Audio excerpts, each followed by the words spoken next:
Last time on Flight of the Griffin, our ship, the USS Griffin, has been in space on its mission for, I'd say, little more than a week.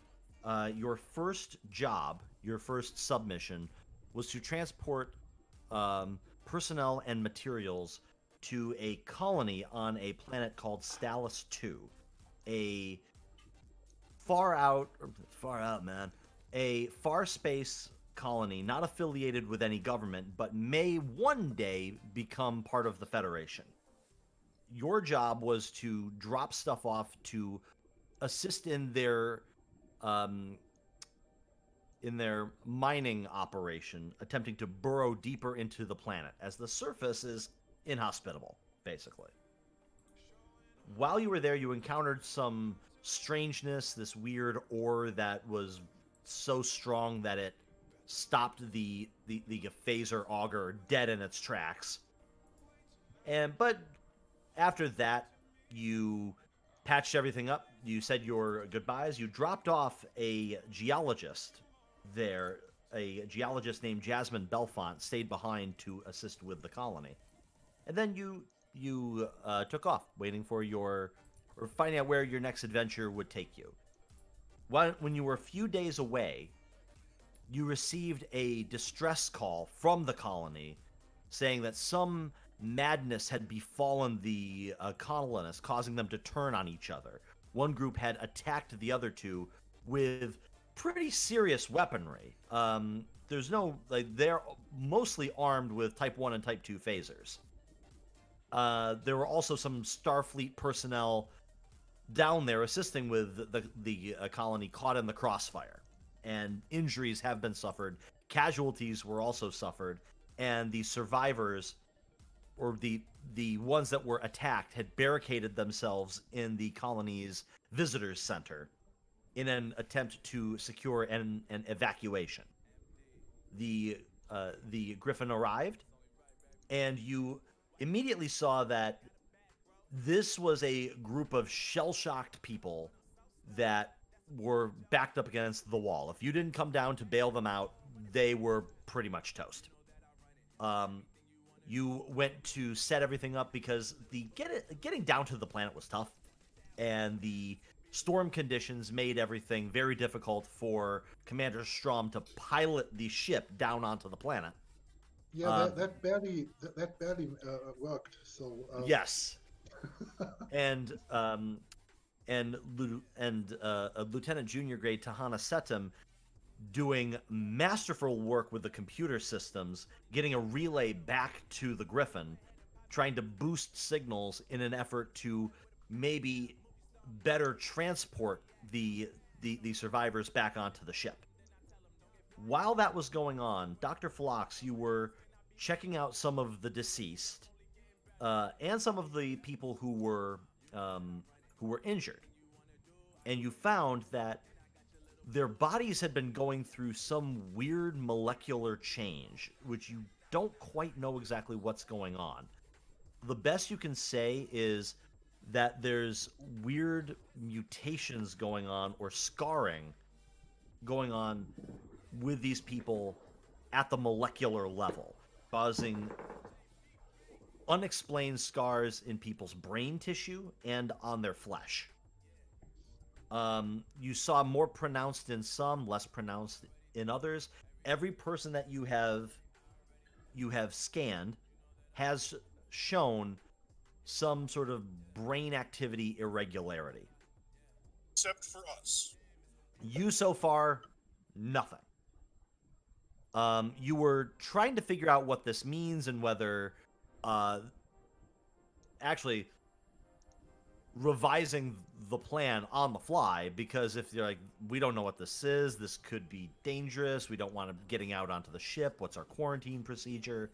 And while you were having those discussions, the visitor center was attacked again by a militia that was shooting to kill, or at least phasers were not set on a stun. After a brief exchange wherein Commander Strohm laid down the pain, just I think you hit 3 people with 1 phaser blast. Oh no! That was actually Ensign Morris. Oh, that was Ensign Morris. Correct. Good, Yeah, good yeah. job. Well trained. Very good. Yes, that's going on his permanent record. Yeah. After a brief exchange of phaser fire, one of the voices called for a ceasefire, and what you can see is it is a dark-skinned human male with a goatee and a bald head. His name is not Colonel Nick Fury, but he introduces himself as Anthony Simmons, and he wishes to talk and negotiate. That's where we left off, but we're not going to pick up there. We're going to pick up back in space. On the bridge of the USS Griffin, which you can see, this is the closest tile that I could find in the Starfleet tile track for a bridge. You can see that it's a shift change going on right now. The current commanding officer, now serving as interim executive officer since the captain has been sidelined for a medical procedure, is a Cation named Commander Kassar. And as I mentioned when we did our session 0, he's a very tall Cation with a prehensile tail, black and brown fur, black and orange fur. Closest thing I can say is he looks like Rum Tum Tugger from the 1998 film version of The Cats. He gives the center chair to the science officer, who is at the science officer's at the science station. His name is Lieutenant Commander Lakesh, an Arkarian who has been busy at the science station for the last several hours. But when Commander Kassar comes off duty, he simply mentions, shift change. We'll be back on the bridge in 6 hours. Until then, Lieutenant Commander Kassar, you have center chair. If you need me, I'll be in my chambers.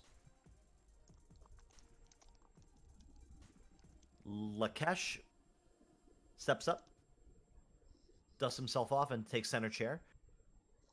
Meanwhile, at the helm, there is a shift change of one Andorian to another. An older, I'd say probably middle-aged ensign, Andorian woman, very lovely, steps off of the helm station, and in walks a new face that camera hasn't seen yet.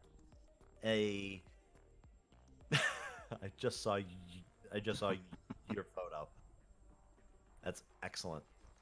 A male Andorian, tall, angular features, pronounced antennae, white hair, steps forward and takes a seat at the helm. Thos, you may describe yourself.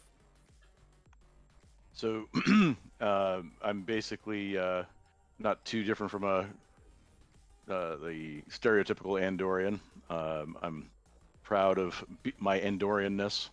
I became a pilot because I enjoy the thrill of high speeds, the adrenaline rush. Mm-hmm. So maintaining. Man, I mean that's a great pilot character. Yeah. I was just wondering, has anyone ever made a pilot who just like, no, I like to take it slow. I like to really control things very well. I think that we actually shouldn't go faster. So, yeah, maintaining orbit is not really what I want to be doing right now. Mm-hmm. So, any excuse that comes up not to do that will be a welcome one. Now, you're a lieutenant commander, so you've got some experience. So you're not a rookie. Would you consider yourself a Starfleet veteran? Actually, I put myself down as a lieutenant. Oh, sorry. I was looking at the wrong character sheet. Oh, that's okay. Yeah, looking at the other guy. So you're as a you're as a lieutenant, do you have, or would you consider yourself a rookie, or like a mid-level officer? I would say a mid-level. Like I definitely Okay. have experience with Starfleet hardware, and I've done this for a while at this point. Yeah. This mission this commission that you find yourself on the Griffin. For you, I think it's kind of a dream come true because this ship has computers and engines and a warp coil that is to die for. There are some ships that are fast. There are some ships that are powerful. This ship, if it holds, could blow them all out of the water. In my understanding, just because I'm folding in other games that I've watched, the Intrepid class USS Sally Ride, one of the fastest ships to be seen around the type of the Dominion War. This ship, faster than her, theoretically could go up to warp 9.975. Our ship has the same engine rating as Voyager. Yeah, no, I'm. I was very excited to get this assignment. I don't necessarily show my excitement all the time, just because I'm a stoic Andorian. Yeah. But it's definitely there. Yeah. And it's sort of like having a tab open at work that you're constantly looking at, even though you should be doing other things. Like, okay, here's this computer that I've built, and oh man, if I just had a couple extra $1,000, it would be mine and everything would be sweet. You're constantly looking at the readouts from engineering and seeing the power levels that this ship is capable of generating, and it just makes you think someday we are going to take the training wheels off of this thing. But for right now, your orders are to maintain orbit. You have a crew down on the planet, and your hands just dance across the LCARs, punching in the extremely boring course that you have to set yourself with. I think one of the things I probably would do would be to try to find a way to make standard orbit interesting, just as a personal challenge. So nothing that would impact the mission negatively, just to satisfy myself. Okay, I'm going to allow a roll for that. Okay. So Thos, we're going to make this I'm going to have this be a control contest, which is your best, the best roll you can do. I'm going to set this at a difficulty of 2, largely to set an interesting orbit course that doesn't immediately pop up as, hey, something's wrong. I'll say your helm operations focus absolutely comes into play. Okay. All right. I didn't take any of the bold talents, so using threat for this wouldn't do any good. So I'm going to trust to fate and just do a raw roll on this. Okay. All Nice. right, there we go. You hit it exactly. Cool. Just as planned. Yeah. Successful So- first roll of the night. Nice. Yeah. Yeah. I always like starting off games with one roll that is useful for generating momentum. So you lay in this interesting course that at least is like, it's sort of like you are taking more manual control over everything. Like, you could put the ship into autopilot, you could just let it do its thing, and you're just there in case something goes wrong. But that's kind of like driving down the twisting streets of Monaco in a car with an automatic gearbox. Like, no, you want your hands in this thing. So you've got more manual control over everything, like controlling the pitch, the yaw, every single aspect of this ship's flight path. And that keeps you engaged for a while. And as you're doing so, you're looking at you notice over your shoulder, in the center chair, Lakesh says, "Can we get the get the readouts, the atmospheric readouts? What's the storm looking like on there?"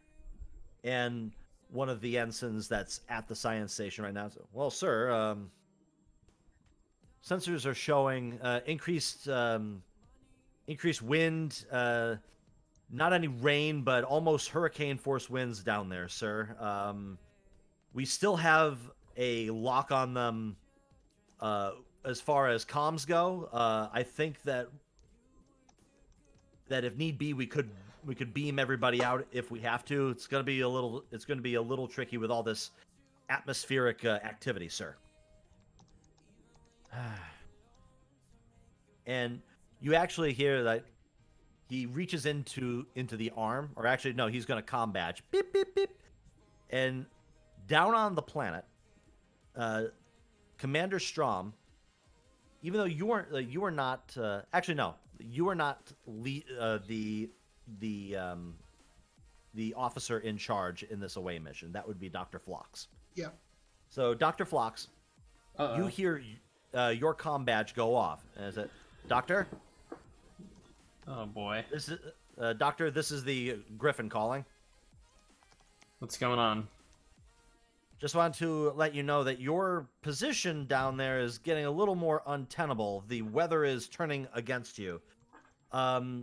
Whatever you're going to do, you'd better do it quick. Otherwise, we may lose transporter ability, and you'll have to fly back." That's alright, we may be down here until the storm passes anyways. Cool. That's it. All right, keep me informed. Griffin out. Beep beep. Now, what I'm going to do to start the game, I'm going to spend a couple points of threat. Get it out the way early. Delete. Get out of here. Thank you. So I'm going to spend a couple points of threat, and I'm going to create a complication. As we start the game, you notice that some of the people that you've been treating for phaser burns and phaser wounds are starting to take a turn. We don't like that. Yeah, they're not really in danger of dying per se, but your ability to perform triage on them down here is becoming limited. So you think that these people are going to need a med bay soon. Okay, so do we want to try and beam some people back up to the Griffin while we still have transporter capability? Can we have the pattern buffers. They should be able to transport a large group of 2 people before they need a recharge. If we could probably recharge them down here. Okay, well let's get the 2 in worst condition back up to the ship immediately, and see if we can't at least try and do what we can to stabilize everyone else down here with what we have. May I suggest... Dr. Phlox, perhaps you didn't notice, we have someone who wants to negotiate, and the person he should talk to would be you. Sure, so I don't need to be there to have them transported back. So, Commander Strohm, I'm going to take you with me to go negotiate. All right. Do you want my security detail to actually get some of the patients ready for transport? Yeah, let's have. Every one of them has a little bit of medicine training, of course. Do they? Because last time they tried to help me with medicine, it didn't go too well. That was. I said I wanted to pick those who got at least some medical training. Yeah, that was the curse of the generic character stat block, which I've put all of those ensigns into the into roll 20. So we have Trent Morris, nice. Logan Ednogan, and Jim, and then Lieutenant Junior Green Jamil Horn. All right. Each of them. Let me check their character sheets.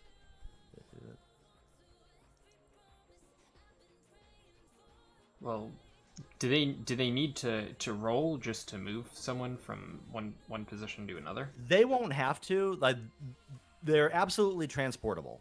If you wanted to send someone back with some medicine ability, so that you could, so that you can supervise in your stead, they could absolutely do that. But transporting them is going to be a whole other thing.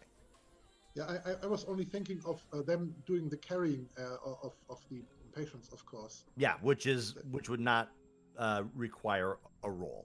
Okay, yeah, and then the medical staff on the ship can take over from there. Cool. So in this moment, Dr. Phlox, you have a decision to make. There are about, just to set the scene, there are about, what did I say, about 40 colonists here. Yeah. Your transporter has the ability to transport up to 8 at one time. So you can absolutely get the most injured out of here. Yeah, so we just transport out the most injured. Cool. Now, where do you want to send them? If possible, directly to medbay.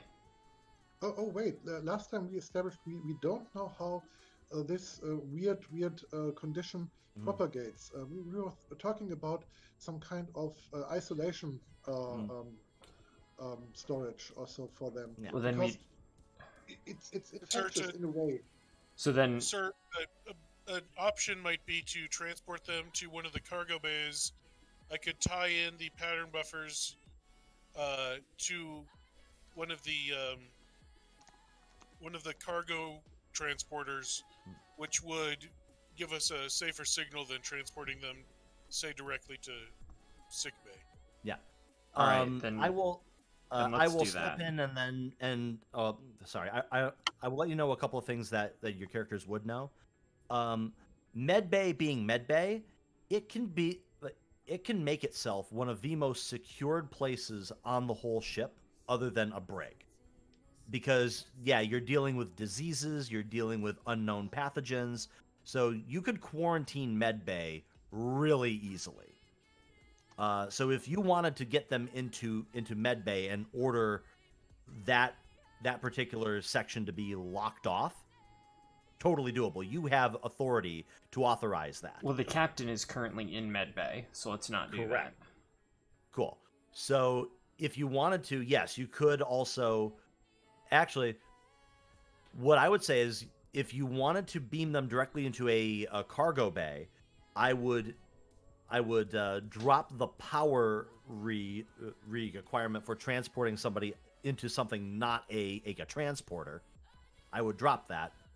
But if you wanted to set that up for medicine, if you spend 2 momentum, I would let you create that advantage that you can have a emergency triage medical station set up in a cargo bay within moments.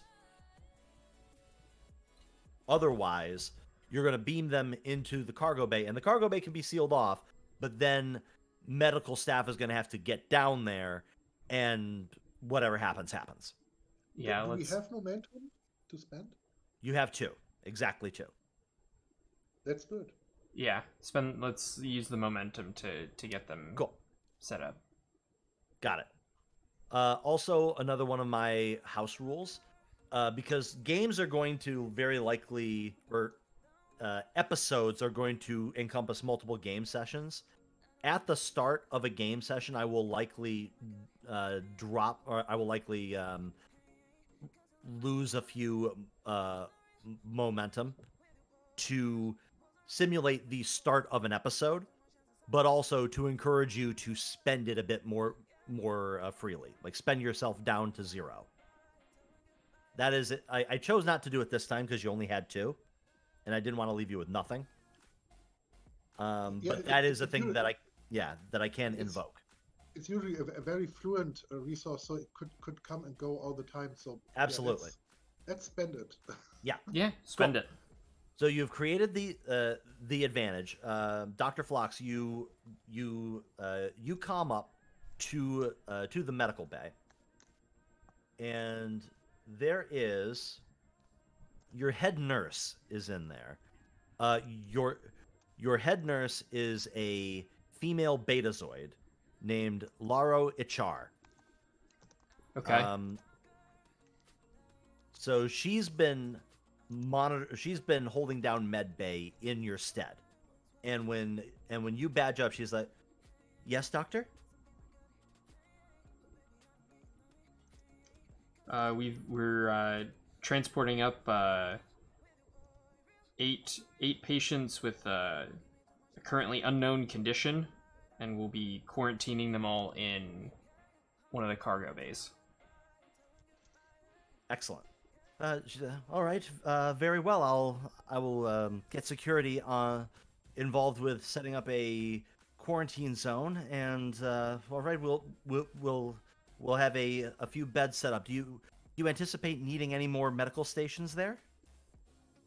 We'll probably end up needing close to 40. All right. But do what we can for now, and we'll figure out whatever we need later. Yes, doctor. We will get on that right away. Griffin out. Cool. So that's going to get set up. It'll take a little time, but they will comm to you that the cargo bay is ready for transport.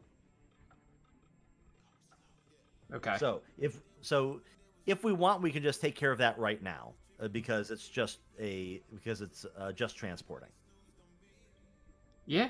I mean, Cool. Better that they're up there out of the way, even if the stuff's not set up, as opposed to sitting down here possibly exposed to whatever it is. Cool. I'm going to spend my last 2 points of threat. Oh dear. For reasons you don't have to concern yourself with. Well, not yet, but we will eventually. Okay. So what's going to happen is there are... I'm sure he just spent that threat to give the bad guys a nice banquet meal before fighting us. I mean, that means they'll get cramps if they move too fast. Tonight drink, for tomorrow we will die! Cool. So yeah, 8 individuals, mostly adult. There's a couple teenagers. There's one kid. You saw one kind of walking around in a bit of a daze. Security wants to get her out of here quickly, as quickly as possible. So they're going to get transported up right into the cargo bag. So what I need from y'all, I need somebody to make me a control plus con task. It would normally be a difficulty 3, but with the inertial dampeners, or with the pattern buffers, I should say, we will drop the difficulty down to a 2. Pattern enhancers. Pattern enhancers. Thank you. Con, we're piloting? Oh no, sorry. It's a control plus engineering task. So I was looking at the wrong thing. This was a difficulty 4, but I will drop it down to a difficulty 3. And it will be assisted by the ship's sensors plus engineering. So, Thos, I'd like you to roll for the USS Griffin. The Griffin's character sheet should be in your journal. Okay. Yep. Got it. Cool. Oh man, that is still difficult. And how's your engineering? My engineering is 4, and my reason is 11. This would be control. My control is 10. Okay. Unfortunately, I do not have any focuses that apply. Bajoran culture, computers, quantum mechanics. I do not have the replicators and transporters. Maybe someone Focus. else could assist you. I can. I mean, I can try and assist. I've got 1 engineering and 9 control, so it's still only a 10. Yeah, why not? You know, my engineering does exist. It's somewhere on my personal record, but I haven't used it. See, I took 1 engineering class. I like slept through most of it. I remember it fondly. Hmm. Is this anything I could assist with from the other side? You're going to be rolling for. Actually, if you wanted to, you could assist, and then somebody else could roll for the USS Griffin. Okay. You have engineering? I do. My control plus engineering is pretty good. All right. So I can roll for the Griffin.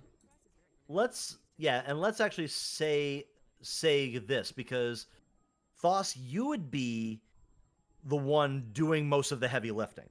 So if you wanted to be point on this, I would allow that. And then Tahana, you can be the primary assist, and then Dr. Phlox can roll for the Griffin. Okay, and you said it was sensors engineering? Yes. And I only roll 1 for the Griffin, right? Correct. And the But ship if you're acts an as aide, it you always. only roll 1. Yeah. And Would the ship always acts like it has a focus. Yeah, Would- the ship always has the appropriate focus. Would my improvisation mean anything for this? My focus, or no? This No, is we going to. actually planned this pretty well, so Yes, Okay. I think. Yeah, you set this up very well to the point where I'm dropping the difficulty. Right. So okay. yeah, this is pretty rote. Do you want me to roll All right. first? yeah, the aides should roll first, I think. Now, also, lastly, before we can let this go, Whoops. it's all right. You can always evoke, or you can always invoke before the roll happens, success at cost, if you really don't want to mess this roll up. Well, Yeah, I was almost going to use my I was almost going to use my determination Yeah, before people start piping up. yeah. So success at cost is you can basically say no matter what, you will succeed at the roll.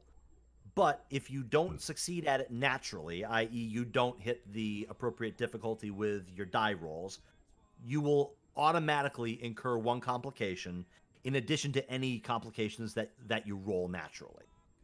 well, both of my rolls, again, accidentally had 2 successes. So I Right. Right. But So they, that don't, means, yeah, they only count though if I actually get a success, though, isn't that right? correct. Yeah. You must succeed. You must get at least 1 success in order for any assists to count. Okay. All right. Well, we'll give it a try. So okay. I Oh succeed. no! Cool. So We're good. I got a Got it. success and a complication. got it.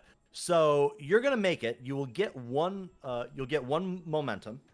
And I assisted him. So you'll get an additional momentum, right? So something about my character, which is just ridiculous, is that he has the duty and discipline talent, which is a Cardassian specific talent. If I assist a higher ranking officer in doing something and they succeed, they get a bonus momentum. Boom. So spend 2, Cool. gain 2. Do we not get 3? Um, You said it was difficulty 2? it is actually Up to difficulty 3. 3. Oh. Yeah. Yeah. I was Okay. reading. Plus 4. Yes, I was reading the wrong line. I will buy that complication off of you for 1 threat. I mean, Sounds like a good deal. yeah, spent 2, got to get 1 back. Excellent. So, this is, weather pattern notwithstanding, this is a pretty straightforward beam.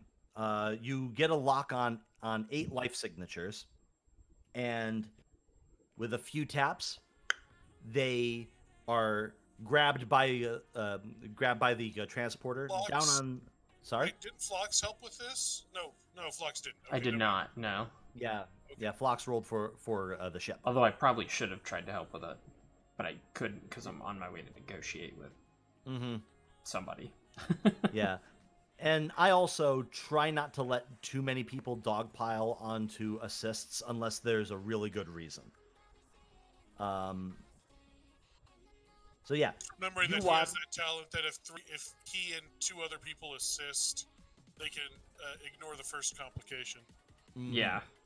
That was really what he was hoping for. Right. Yeah. It's only 1 threat. How bad can that be? Worse than no threat. I'll spend this 1 threat and you encounter a fleet of Borg cubes.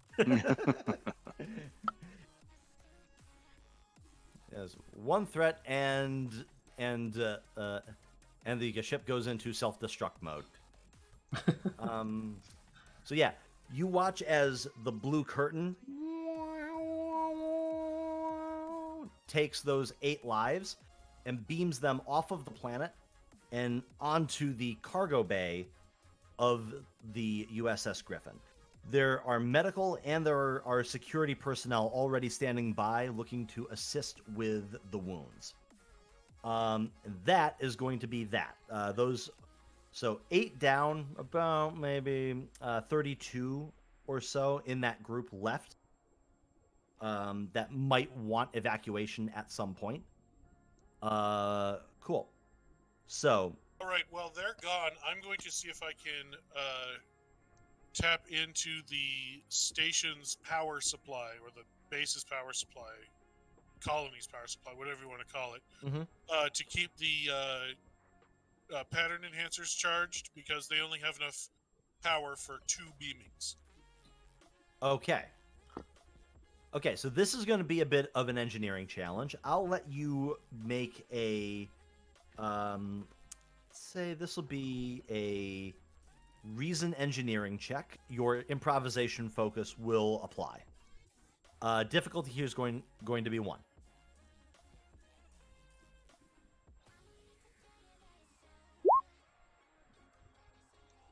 Nice. Cool. So you're going to get 1 momentum. And yeah, we'll say that will... You can keep yourself charged up. I'll say you have... Because it can do 2. I'll say you can get 2 more.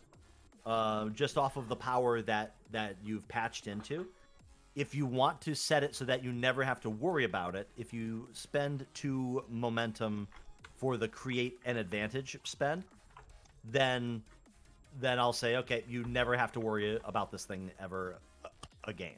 I'm gonna assume that they're gonna need some momentum in a second with their negotiation, so I'll just. Oh no, we will be fine. I'll just stand where I am. Okay. I'm here. I'm just keeping myself busy while the command officers go do important things. Gotcha. Cool. So that's all done. So Commander Strohm and Dr. Phlox, you walk up and you see, as I said, this human male, dark-skinned, bald head with a goatee, dressed very similarly to all these other colonists. Nobody has any... yeah, these are not Starfleet. So there's no insignias, there's no ranks, there's no... like, if I were casting this, he would probably be wearing like a duster, because these are people on the far reaches of space.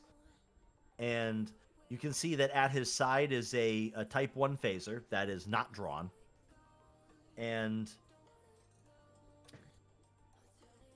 he has his hand he doesn't have his hands up, but he is motioning to his people to stand by. And from behind you, one of the other colonists, the person who contacted you in the first place, a human female named Sarah Shipley, a human female with red hair. She is Anthony? What the hell are you doing here? Why did you send these people after us? He acts like he didn't even hear her. and he, not reaching out his hand, not trying to be friendly, just says, "My name is Anthony Simmons. I am what remains of the governing body on this colony. I would say welcome, but it's but considering the circumstances, and he doesn't lean in. He doesn't say this surreptitiously. He says, "I have a feeling there's been a misunderstanding that needs to be cleared up." Let's do just that. I'm Strohm. This is Dr. Phlox. Let's talk about it. Absolutely. Is there a good place where we can have a conversation? I think, motioning to current surroundings, I feel like this is not the most indicative for, or this is not the most conducive for diplomacy. Well, considering that you apparently attacked the other colonists over there, and they have quite a lot of injured people, that's not a good place either. So, do you have any suggestions? Is there a conference room here somewhere? Or just like a private office? There are facilities that we could use. And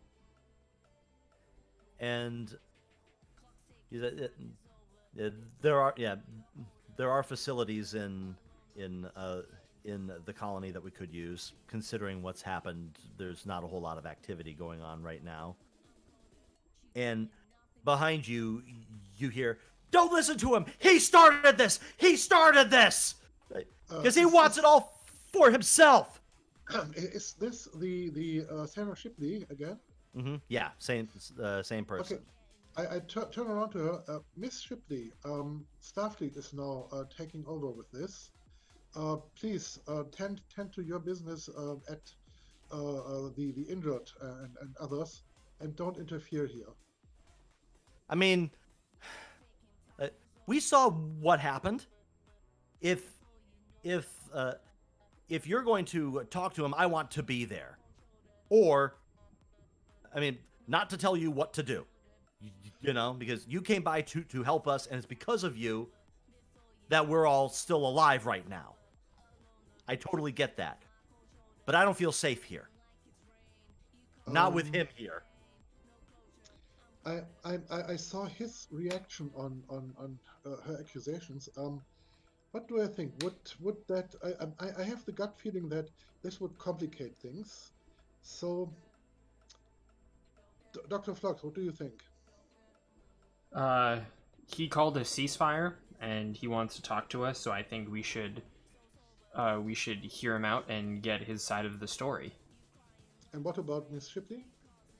We can speak with her after and see what she thinks and why she thinks it. But I mean, when we showed up, we were given some information, and nobody had any other inputs at that time when we were, just talking. So I feel like if people really had something important to say, they would have said it before the gunfire started, and people wanted to actually talk and get things worked out.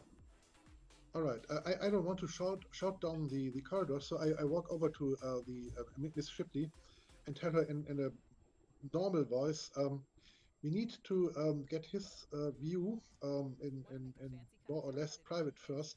Your position will be heard, and we already heard you, but you simply cannot be involved in this one. Please understand, we are doing just our job, and don't try to make it harder than it already is. She will say, I understand, Commander. I know you're doing your best, and you don't know how appreciative I am for you. But in which kind of relation are you to Mr. Simmons? While we are now here a little bit in a more private conversation. Do you know him? What is his history? Do you have a common history with him? We don't have common history. I know of him. I don't know him very well. Everyone here does multiple jobs. He is... Actually, let me check. Sorry, looking at my. Yeah. He's part of the. He's part of the. He's part of the governing body, the council that convenes like once a week to like settle disputes, like create bylaws. Like that's the most. That's the most that I knew before now. But from what I've seen, listen, I trust you because you came back. You came back when we called. It's a sign that our faith is well placed. But he's dangerous. He's very cunning. And if you give him an inch, if you give him an opportunity, he will take it.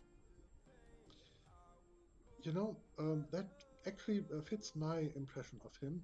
So I want to make sure that you don't endanger yourself and you don't endanger our mission there. So please keep our back free. Don't do anything while we are in there.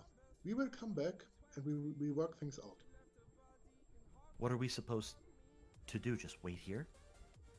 Wait here and let the my security detail ensure that no one actually trespasses across this barrier here. That's all there is to do for the moment. We will come back. We will sort things out. You see, with a deep breath, you see that she resigns herself to your command. All right. Be safe in there, all right? Yes, as safe as possible. Mm-hmm. All right, so I return to Dr. Phlox, of course, and see where we actually make our meeting. We just go use like one of the offices or conference rooms that are nearby, but that are on our side of the like barrier of debris that's been set up.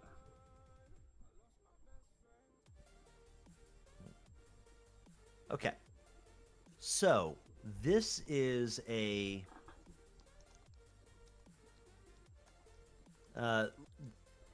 sorry. The place that Mr. Simmons leads you to is deeper into the colony. You find yourself walking down, like passing by, first of all of these armed colonists who have been seeing you walk through the barricade and past them. They all look around like they don't know what they're supposed to do. No one's aggressive towards you. In passing them, I'm counting them and taking a count of the weapons, type and number. So Cool. Yeah, let's. Yeah, actually, I'll say that can just happen. Yeah, this is a ragtag militia, a very well-armed ragtag militia, I must say. You count probably in your immediate area a few, I'd say around a dozen or so armed individuals, most with phaser type 2s. And you can actually see that as Mr. Simmons and all of you walk past and walk into the staircase that leads down into the colony, there's almost like an aura of calm that washes over these people, because they were attacking. They were on the warpath, and now they are not.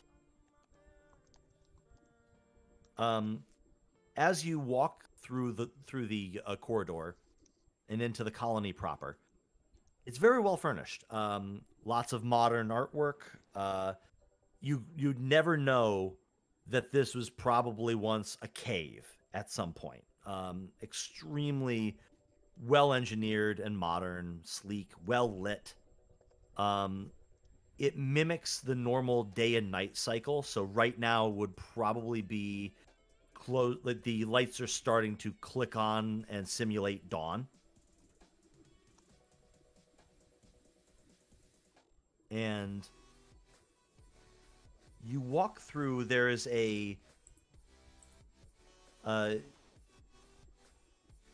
actually no. Like he leads you to basically a kiosk or a storefront that has been that is not in the best of conditions.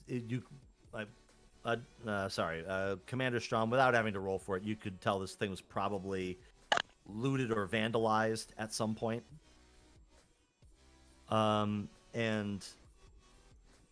Mr. Simmons says, I guess here's as good a place as any. You see there's nobody else around here. He'll take his phaser out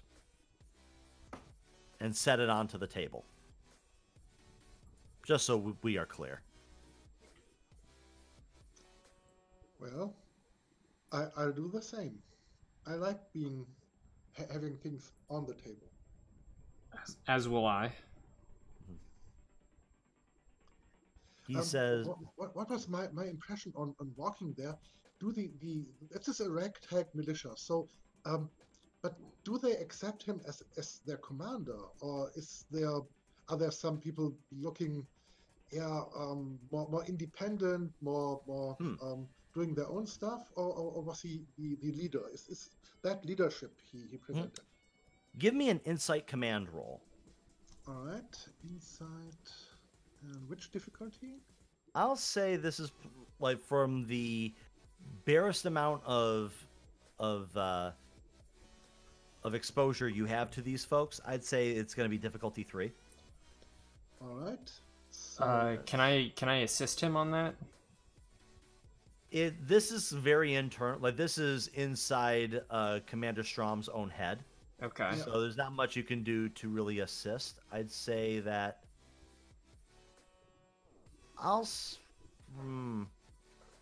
Yeah, I think. Yeah, I'm not talking. So I don't want Simmons to know what I'm doing. That I'm scaling him up. So yeah, let's do that a little bit more risky. So I get 2 additional dice for 3 threat. Okay, so you're going to give me a couple threat. Yep. Okay, so I'll give myself that. I appreciate that. So would my diplomacy focus apply, or maybe the reconnaissance focus or something? I'd say diplomacy would. Okay, so diplomacy, and that would be 4 dice, and yeah, 3 successes. Yeah, that's a little bit harder to get, but let's roll it. Let's see. Let's see what happens. Yeah, 1 complication, but 3 successes. Oh Jesus, this guy's just mopping up the threat. Mm-hmm. Yeah, why not? Yeah. I'm thinking We're gonna find out why not in a bit here. I think I could just buy that right off of you and add to my threat pool, which is rapidly replenishing itself. Or is there anything else fun that I can do with that? So, pardonnez-moi.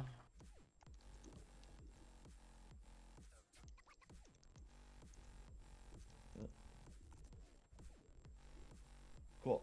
So you can also, because you hit it exactly. So you're not going to gain any bonus momentum for this. But if you spend 2 momentum, you can negate the effects of the complication. Oh yeah, let's do that. Yeah, why not? Okay, so that takes care of that. And go down to 1.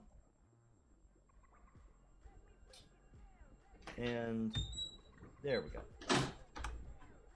So what you find is there is something that binds these people, like some commonality that is that.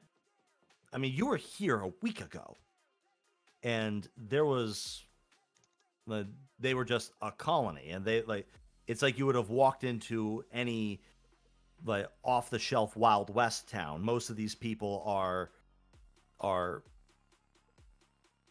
like are fiercely independent. They're trying to make their own way in the galaxy. There's some semblance of law and order, but very quickly you could tell that like battle lines were drawn and people got on either side of it. Yeah, that's only natural, and now they are acting a bit more unnatural, I think. Yeah, but to answer your immediate question, they definitely see him in a leadership role. All right. Cool.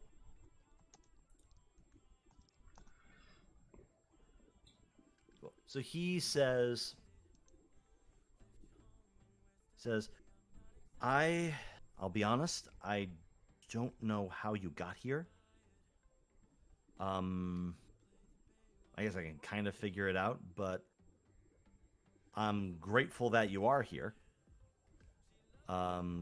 We've got our own issues to take care of. We have our own people that need medical attention, and I guess when the galaxy gives you lemons, you make lemonade, right? Of course. Doctor, what do you think? Yeah, we definitely have an interesting situation here, and we want to see, what you've been able to figure out and what your side of the story is, and hopefully try and get to the bottom of everything. Well, my side of the story is really simple.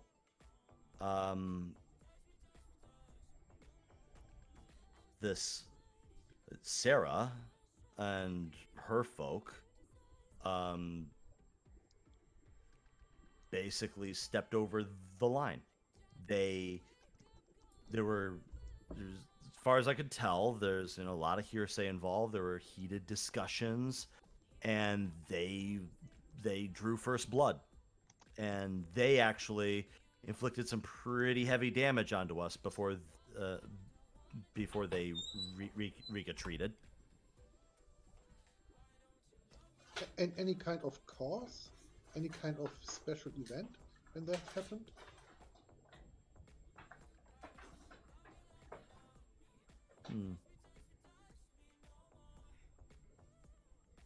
Was there a dispute about how things have to work, or did anyone start an actual physical fight, or how happened that? There's been some tension nearby recently. I don't know. There's been a debate around here, and I'd rather not get into the specifics of it. I don't think it's really that important, but let's just say her and I don't see eye to eye. And you know how things are. Sometimes arguments get a little heated. People say they don't mean, like people say things that they don't necessarily mean. And then the next thing you know, we have phaser fire on the night of what's supposed to be a grand celebration of a new wing of the colony. As far as I understand, it was your job to negotiate and calm things down. My job is to keep the colony safe. And while it may not seem like that to you right now, I think I am keeping it safer by keeping people like her away from it. Now, at this point, I would like both of you, Dr. Phlox and, or actually, Dr. Phlox, you can do this if you so choose. Okay. But Commander Strohm, definitely, I'd like you to make either an Insight Security or an Insight Command task. Let's go for inside security. Yes. And Difficulty on this is going to be 3. And I can assist with Insight Command? I would rather you make your own check. Okay. Or, actually, no. I would let you assist with this. Just make it easy. Okay. But I can assist with Insight Command, not security? I would allow it, yes. Okay. And does my negotiation focus count here?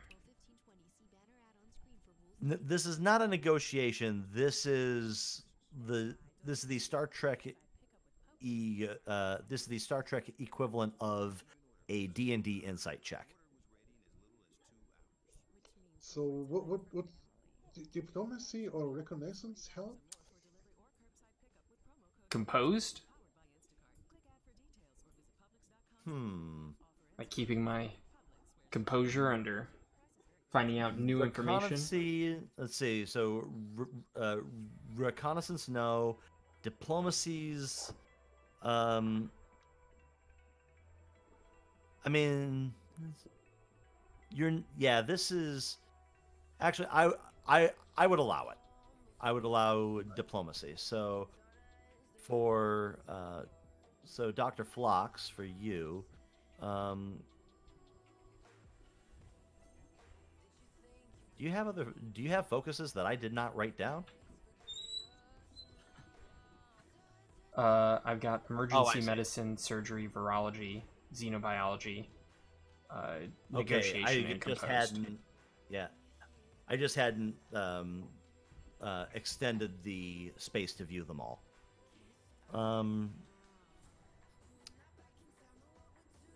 I would allow that. I would allow composure. Okay.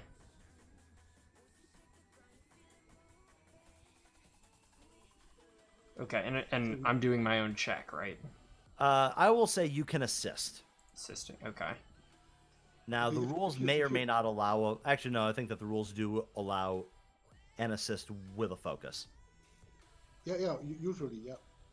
If you assist, then I take the 1 momentum for a third die for my main roll. Okay, I shall spend it. Bam, bam, bam. Uh-oh. Ooh, that's a complication. Oh, man. Oh, wow. Nice, okay. Jesus, So- we've had more in these first few rolls than we did like all of the last session. Yeah, wait But for all it. of the Now- previous 2 sessions combined. Wait for it. Now comes my roll. We need 3 successes, so another complication. Oh no! And a failure. Oh. So two complications and And straight up failure. Yeah. Yep. Wow. Cool. So I'm going to take both of those and I'm going to enact my own complication or my own problem. By all means. I'm going to hang on to that and we'll spring that when the time comes. So when you read this guy or when you look at him, you find that his logic is juvenile. It basically it boils down to they started it.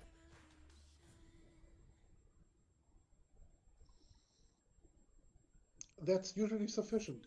Actually, some great wars in history started that way. Yeah, but I'm not good with kids. I take a look at the doctor, a questioning look. What does the doctor think? I think we find ourselves in a sticky situation here. Yeah. And you can look around and you see that the scene around you does look like a big fight took place here. Yeah, the fact that there are shops that have been vandalized and whatnot, it's not a small thing where some people got asked to leave. Let's try another thing. Last time we were here, we left one of one Dr. Jasmine Belfont. Is she still around here? As far as I know, yes. Could we talk to her? I see no reason why not.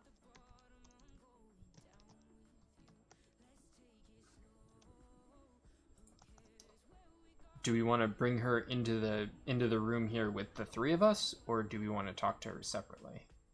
And I can escort you to her office. That would be a Not good that thing. far. So she's still at work here? That's I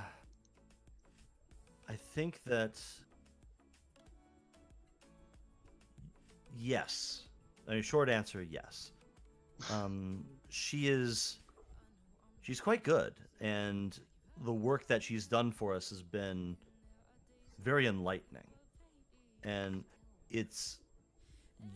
she has a fervor about her that surprises even me.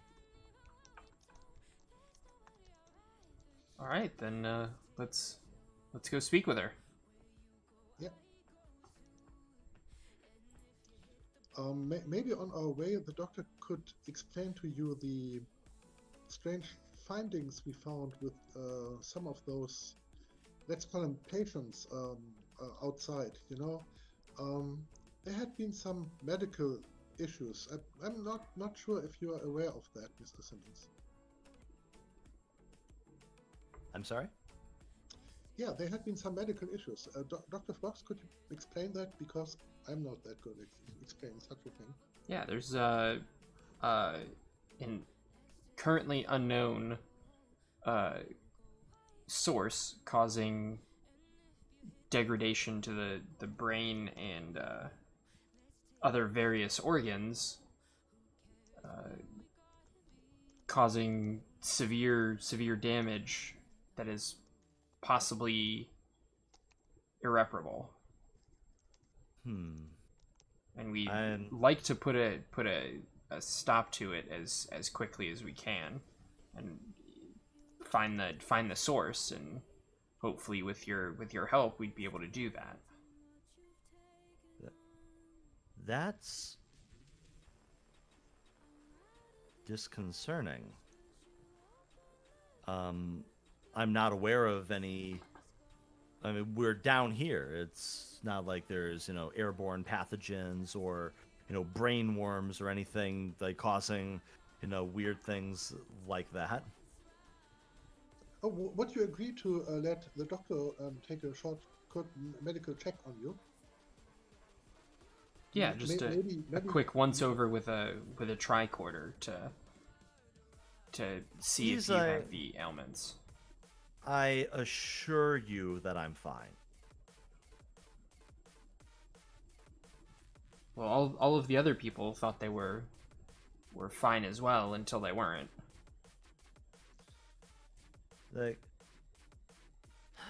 He says that I'll tell. I don't know. I mean, you came down here, you stopped the fighting, and that's good. You seem to have been the answer to our prayers, but I don't know. I don't know you. Then you're talking about things like brain distortions, and this is suddenly taking a very weird turn. Yeah, we find that very weird too, but that could happen to everyone actually. Maybe it happened to some of your people too.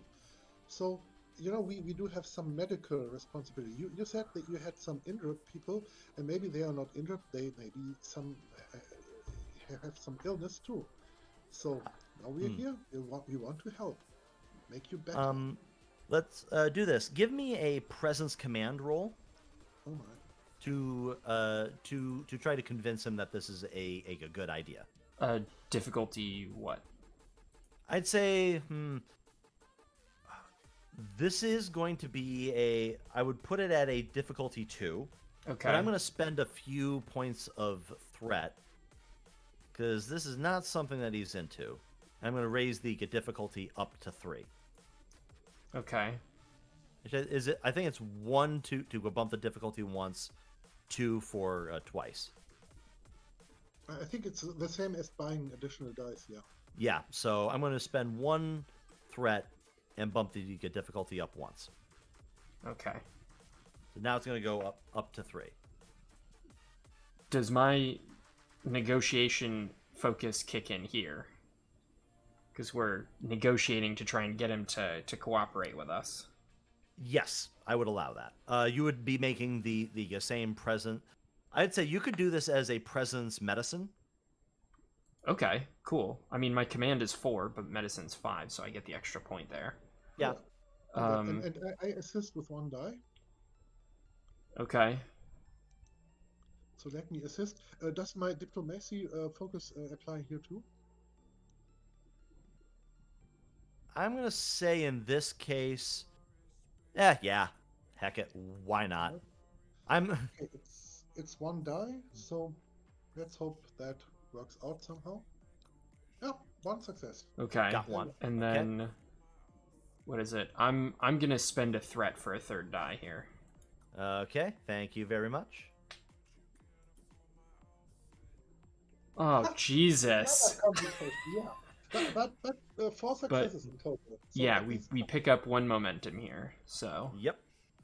We So got- I'll give you the 1 momentum. putting gas in the tank here. Yeah. Yeah. I will say the scene's probably going to change soon, so you might want to consider spending that. Okay, can we? Well, So here's what you'll find out normally with the base success. You're able to convince him that okay, like you're not out to put microchips into his brain. He'll say, you can scan my injured. If you find something that is untoward, then let's talk. Can we show him what the previous scans of the colonists of what I got from the colonists before looked like? So We'll he say knows... that. Yes, we'll say that is like that information is on your tricorder. Okay. So that's what you get with the base roll. If you want to spend momentum for any additional information, I will allow it. Do it. We need to know something Yes. more. We need more information. Cool. So under normal rules, that one's mine. That one's one of mine. Under normal rules, it has to be related to the task that you've already done. I'm going to bend that slightly and say, as you tell him, hey, like we've got these brain scans and things are kind of weird, as he's getting ready to walk you to Dr. Belfont's office, you can tell that there is something about him. He is not showing any signs that he's lying to you. But when you bring up, hey, there could be something medically going on, you sense a hesitation in his eyes that may have pierced at a piece of information that he may or may not a piece of information that he may not be fully disclosing to you. Let's put it that way. Okay.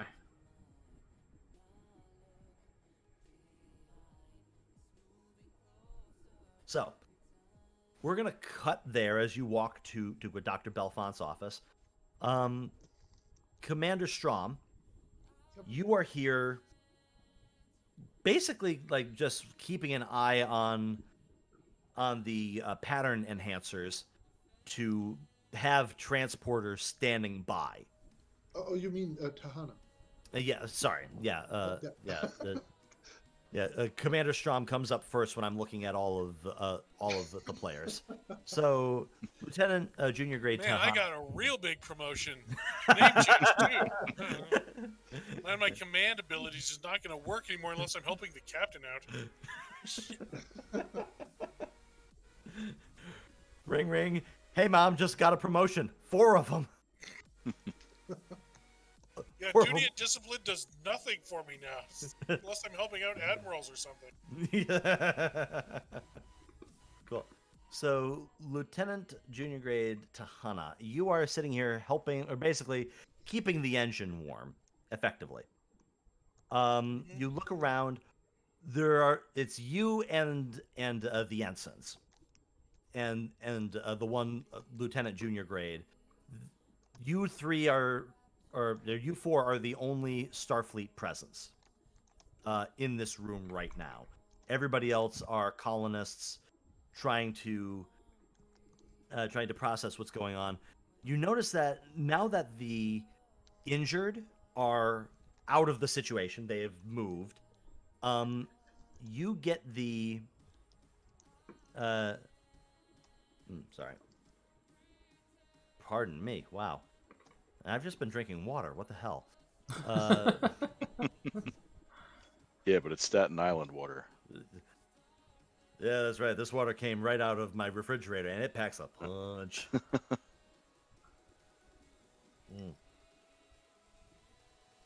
Oh, that's good chemicals. But anyway, you notice that the colonists that remain kind of naturally break off into groups now that they're not trying to protect anybody, and they're not really even trying to protect themselves now that you are here. You see them kind of break off into little cliques, effectively.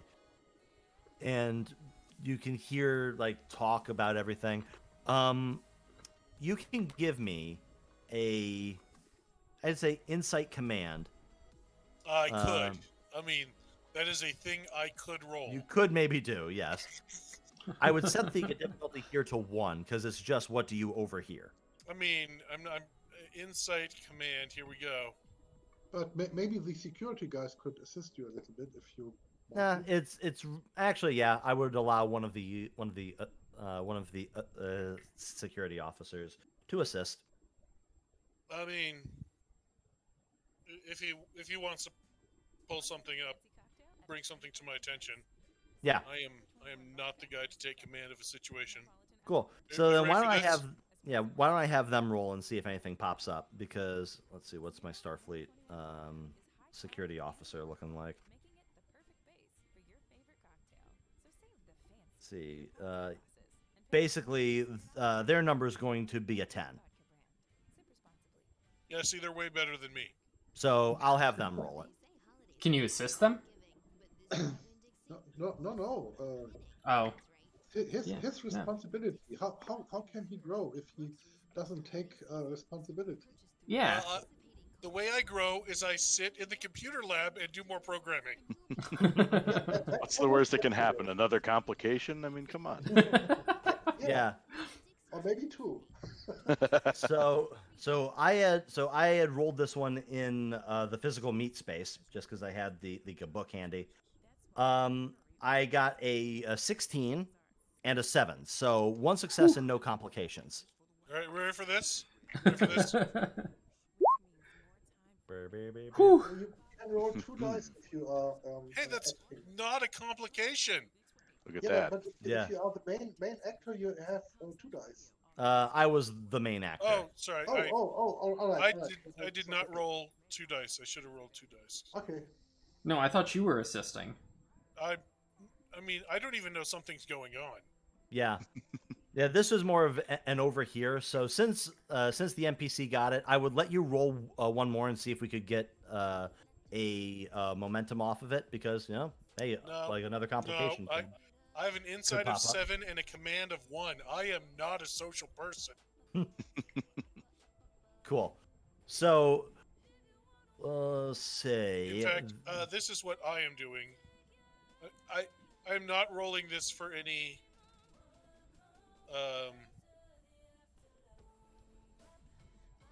I'm rolling this purely for fun, not for Right. an effect. This is me doing quantum like using a computer model and quantum mechanics to see if I can figure out what's happening to the brains via like some sort of quantum mechanical effect. Mm-hmm.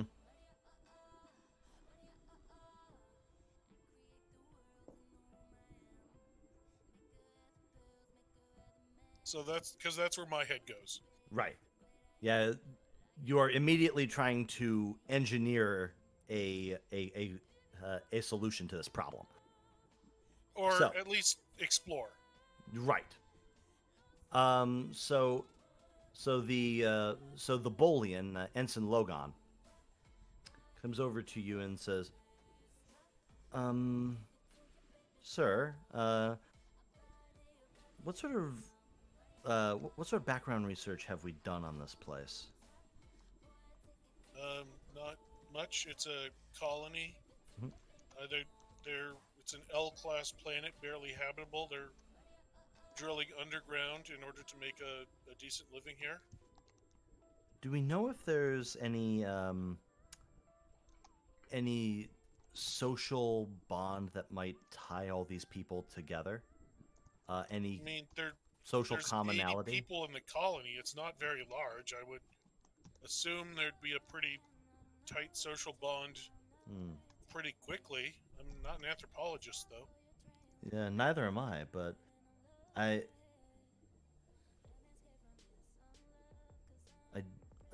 it's weird. I didn't take these to be a very religious people. Why do you say they're religious? They keep talking about like something looking out for them. And I think that they may think that us being here is a sign.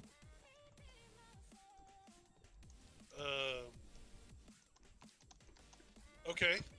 I guess I could talk to them. I mean, it could be a personal thing. It could be could be nothing. I mean, they're fine now. I just thought I'd bring it up. I just thought it was interesting. Like, I have a little bit of background in this. I could maybe talk to them. cool. Thank you for bringing it to my attention, Benson.